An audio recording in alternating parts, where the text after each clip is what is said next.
What's the point? Sharp objects? The point? Oh no! Over the past 2 days, I have read this book that I thrifted, which is called Sharp Objects by, I'm just going to say Gillian, because I don't know how to say her name, Gillian Flynn, who also wrote Gone Girl. And yes, I did watch Gone Girl back in the day. I can't remember if I ever went back and read the book or not. I feel like I did, but I don't really know. This is actually her first novel, if I remember correctly. If you like thriller, mystery, psychological fiction, these are all genres that she covers. So it's basically a murder mystery, and it is about this reporter in Chicago that comes to, basically is sent by, you know, her manager to go back and cover this story that is unfolding in her hometown. Girls have been being murdered, and they think that it's a serial killer doing it because the crimes are really similar, and so she has been sent back to cover it, even though, for reasons that we don't know, she doesn't really want to go back to her hometown.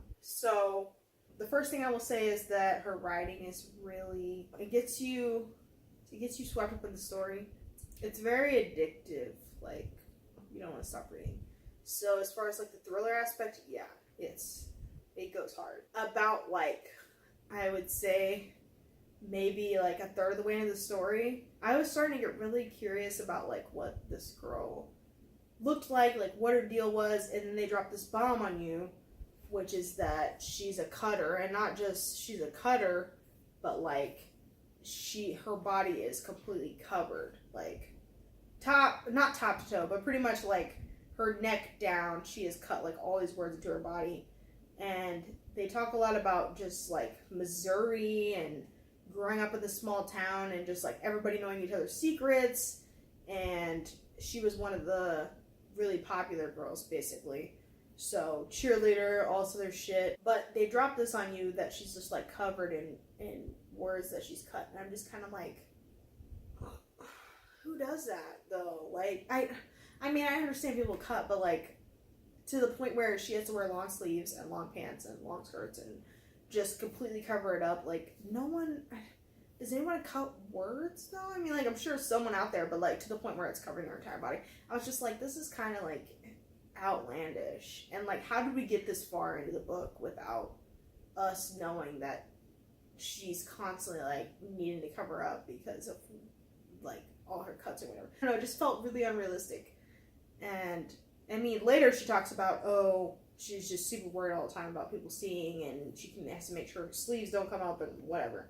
She goes a bit more into detail later. It was just kind of weird. I feel like most cutters are just, they do it in inconspicuous places, and it's, I don't know. It's not words, but maybe I'm wrong. Am I wrong? So she just has like really, the main character just has like really unhealthy coping mechanisms, and she comes back to her home and she really doesn't want to, and she's really resisting it. But she comes home and she has like this very perfectionistic mom who like rides her ass, and it's very like all about being like picture perfect and just the perfect person and the perfect family. Like, she knows that being in this environment is bad for her, but she's still going because she wants to like solve the murder cases. And it's these murders of these really young girls, and it's definitely emphasized that it's like in Missouri, and it's a very small town, and everyone knows everything about each other. So, and I mean, I get that, but also like sometimes it'll just be like, yeah, and this random character, you could definitely tell they were on meth because, and the justification that we'll give for it is like they had zits. It's not even like, it's like, what? Like, what about the, like, twitching? What about, like, it's like, have you ever seen a person on meth, though? You just think they just have zits? Like, is that really what you think? Like, you can tell this person is not from Missouri, which, I mean, fine. Probably most of the people reading this book are not from Missouri, so they wouldn't fucking know. They're just like, meth? What is that? Whatever is that? Like, they've never seen a person you know, they've never seen a person with their eyes bulged out of their motherfucking head. So it's just kind of just, you know, they've never seen that shit. It's so crazy. I'm just like, they're like, yeah, Missouri's the meth capital. And honestly, I'm pretty sure this writer's from Chicago. So I'm just like, did she just not know what meth looks like because it's really obvious, y'all. It's super obvious. Most of the book is about this really dysfunctional family, which is Adora, which is her mom, Camille, which is the main character, and her younger sister, and then her dead sister, which I hesitate to call a character, but she's mentioned so often that it's like... So it's basically about this really dysfunctional family, and then, like, the husband that her mom kind of married, like, way after the fact. So, yeah. Just about them, and the younger sister is basically, like, really acting out, but acting perfect around the mom, obviously, because the mom expects, like, this perfection and shit. So Camille's really stressed out while she's there, and the younger sister is just doing all this stupid shit and being really mean to Camille outside of the family area. And she's kind of like, I don't really know what to do about this, and she's out of line, but it's not really my place, and all this stuff. And her life is also kind of a mess. Like, she doesn't really know, like, why she agreed to come back there, or what she's doing, whatever. And then, like, her mom is just being her little perfectionist ass self. So the whole story is basically like, who did the murders? Is it ever going to be like a nice, normal family life for them? Probably not. But just shit like that. So she's trying to figure out the mystery of that, and then also just like deal with her mom and shit. I guess it was good because the whole time I was kind of trying to guess who the killer was, and the things that popped into my mind were obviously like, you know, the guy, there's one guy that supposedly saw a woman grab them, even though all the police were thinking that it was a man, blah, blah, blah. So I'm thinking, and also everyone in the town was saying, like, he had a thing for really young girls or whatever, and all the ones that died were really young girls. So I'm like, obviously, obvious suspect, but probably not him. And then there was also her mom, who was just, like, really relentless and cruel, and supposedly knew all the dead girls, like, personally. I'm like, why does she know all these dead girls? Like, she was tutoring them, she was being nice to them, basically being motherly to them, where she wasn't being motherly to her own children. So I was like, that's fucking suspicious. Like, why was she their tutor? Why was she this? Like, so that was another suspect. And then also, like, honestly, her sister, who was really, like, fucked up and just, like, cruel and was saying all these, like, cruel things to her, but then trying to be on her side, and just is just really weird. So I was like, shit. I really think it's one of the females and not the males, even though the police think it's the males. But I was like, it definitely has to be one of the females. So I was kind of like wavering back and forth between who it was. In a way, it turns out to be both of them. Like, the mom kills the dead sister because she has this thing where she will physically make them sick and then try to, like, take care of them to make herself look like a good mother or whatever, which is a real thing. And there was actually, like, a case of it, a really popular case of it. I don't remember who it was, but, like, actually, like, in Springfield. Like, do you know what I'm talking about? Where the girl, like, murdered her mom. Crazy shit like that. It's called something. Sounds familiar. Where the mom purposely makes them sick with all this shit, and then they, like, get really... Basically, it really builds up, and then they, like, kill them or whatever. Because they're tired of, like, pretending to be their sick, disabled child or whatever. There was a really high-profile case of it in Springfield, and I don't remember what it was, but I'm going to try to put it up there.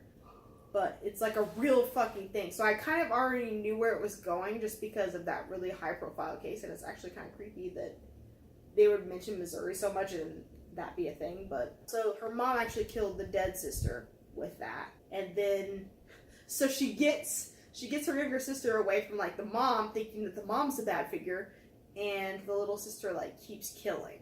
And it's really heavy on the theme of if you're abused and then you're going to become an abuser. But I'm not sure I agree with that, because I feel like there are certain people that can break the cycle. There's one point in the book where Camille is talking to, like, Richard or whatever, which is, like, the other reporter that she's kind of, like, fucking, but not really. He doesn't know that she has all this shit all over her body because she won't let him see it. And she's talking about how, oh, well, all these victims that are raped, like, sometimes it's just a woman making bad decisions, and and y'all think that she's just so weak that all of a sudden she's drunk and she can't make decisions for herself. And I'm just like, what though? What are you on right now? Like, what? Seriously, what is it? Oh, it was bad. I was like, you think that suddenly a woman's drunk and you need to give her special treatment or some shit like that? And I'm just like, what though? Like, where is this coming from? I was really like blindsided by it because like, I don't know, this author really always has like that strong feminism, and it's just like, where is this coming from though? The whole like or abused being the abuser thing. Like, oh my gosh, that really bothers me because I feel like it's not true. Isn't it if you're abused that you're more likely to have compassion towards those that are also abused, and so you would never do that? I'm just so tired of things being like, you had a fucked up childhood or you had a fucked up upbringing, so you have to be a fucked up person. Like, I'm so tired of that shit. And honestly, like, it didn't follow all the way through. Like, Camille at the end of the book is kind of wondering, oh, do I like taking care of my younger sister because I'm a caring person, or because I'm secretly an abuser like my mom who needs to fucking make people need me so that I can feel validated? Like, she kind of has that question, which was good. Like, I feel like that was good. But, like, it's not every person that was raised in a fucked up way is going to be a fucked up human being. And honestly, like, fuck Richard, because it kind of says this thing about he busts in on her, like, when she's super sick and her mom was trying to take care of her and shit, and sees all the scars and shit because she hadn't let him see him up to that point. And then she says that she never sees him again. Fuck him, though. You just said fuck her because she had all these scars on her body. Like, really? You weren't that fine. Like, I don't even know what I thought about this book. I guess, like, as far as readability, like, yes, I guess it was good, but I can definitely see, like,